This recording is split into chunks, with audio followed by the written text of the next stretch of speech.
Hey guys, welcome back to my channel. ನಾನು ನಿಮ್ಮ ಪ್ರೀತಿಯ ಯಶು. ಹೇಗಿದ್ದೀರಾ ಎಲ್ಲರೂ ಚೆನ್ನಾಗಿದ್ದೀರಾ ಅಂತ ಹೇಳಿ ಇವತ್ತಿನ ವ್ಲಾಗ್ನ ಸ್ಟಾರ್ಟ್ ಮಾಡೋಣ. ಹೇರ್ ಕಟ್ ಮಾಡಿಸ್ಬೇಕಾಗಿತ್ತು, ಅದಕ್ಕೆ ಸಲೂನಿಗೆ ಬಂದಿದ್ದೀನಿ.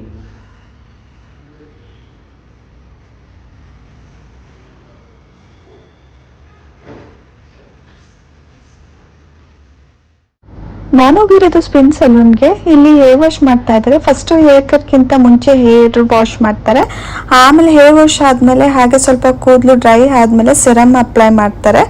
ಸಿರಮ್ ಅಪ್ಲೈ ಮಾಡಿದ್ಮೇಲೆ ಹೇರ್ ಕಟ್ ಸ್ಟಾರ್ಟ್ ಮಾಡೋದು. ಅದಾದಮೇಲೆ ಹೇರ್ ಸೆಟ್ಟಿಂಗ್ಸ್ ಮಾಡ್ತಾರೆ.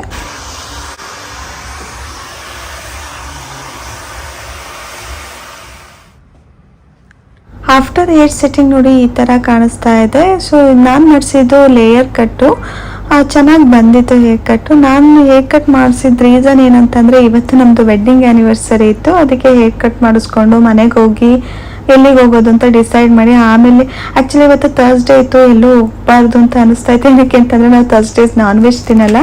ಸರಿ ಆಯಿತು, ಮನೇಲೇ ಏನಿರೋದು ಬೇಜಾರಾಗುತ್ತೆ ಅಲ್ವಾ ಅಂತ ಹೇಳಿ ಡಿಸೈಡ್ ಮಾಡಿಕೊಂಡು ಡ್ರಿಂಕ್ ಆ್ಯಂಡ್ ಡೈನ್ ಪಬ್ಬಿಗೆ ಬಂದ್ವಿ. ಸೊ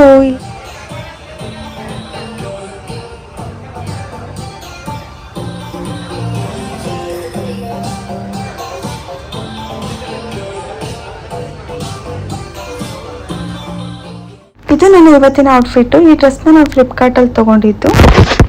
ನಾನಿಲ್ಲಿ ಒಂದು ಮಾಕ್ಟೈಲ್ ತೊಗೊಂಡಿದ್ದೆ, ಅದ್ರ ಜೊತೆ ನಾವು ಪನ್ನೀರ್ ಟಿಕ್ಕಾ ತೊಗೊಂಡಿದ್ವಿ, ಹಾಗೆ ಮಶ್ರೂಮ್ ಪೆಪ್ಪರ್ ಡ್ರೈ ಮತ್ತು ಫ್ರೆಂಚ್ ಫ್ರೈಸ್ ಕೂಡ ತೊಗೊಂಡಿದ್ವಿ ಸ್ಟಾರ್ಟರ್ಸಲ್ಲಿ.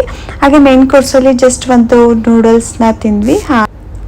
ಇಲ್ಲಿ ಫುಡ್ ಆವ್ರೇಜ್ ಆಗಿತ್ತು. ಸ್ವಲ್ಪ ನೂಡಲ್ಸಲ್ಲಿ ನಮ್ಗೇನು ಫೀಲ್ ಆಯ್ತು ಅಂದರೆ ಜಾಸ್ತಿ ಎಣ್ಣೆ ಹಾಕಿದ್ರು, ಆಯ್ಲಿ ಅಂತ ಅನ್ನಿಸ್ತಾ ಇತ್ತು. ಅದು ಬಿಟ್ಟರೆ ಮಿಕ್ಕಿದೆಲ್ಲ ಡೀಸೆಂಟ್ ಆಗಿತ್ತು.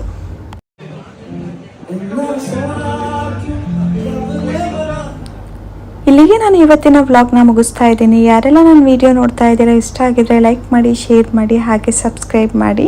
ಹಾಗೆ ಯಾರು ನನ್ನ ಮುಂದಿನ ವ್ಲಾಗ್ನ ಮಿಸ್ ಮಾಡ್ಕೋಬೇಡಿ. ಯಾಕೆ ಅಂತ ಅಂದರೆ ನಾನು ಒಂದು ಎಕ್ಸೈಟಿಂಗ್ ಪ್ಲೇಸ್ನ ತೋರಿಸ್ತಾ ಇದ್ದೀನಿ. Until then take care, bye ಬಾಯ್.